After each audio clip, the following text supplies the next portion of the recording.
هذا يسأل يا الشيخ صالح ويقول: لا يستطيع أن يصوم، فما رأيكم في إلزام النفوس بكثرة النذور، حيث أن لي أخ يكثر من النذور وحالته الصحية ضعيفة ولا يستطيع الصوم؟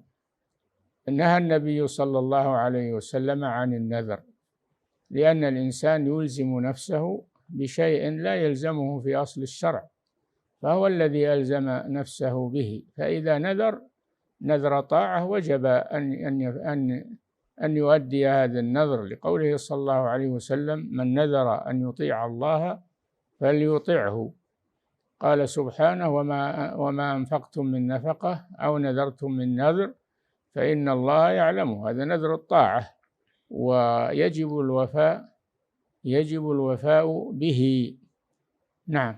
الإجابات المختصرة لمعالي الشيخ صالح بن فوزان الفوزان.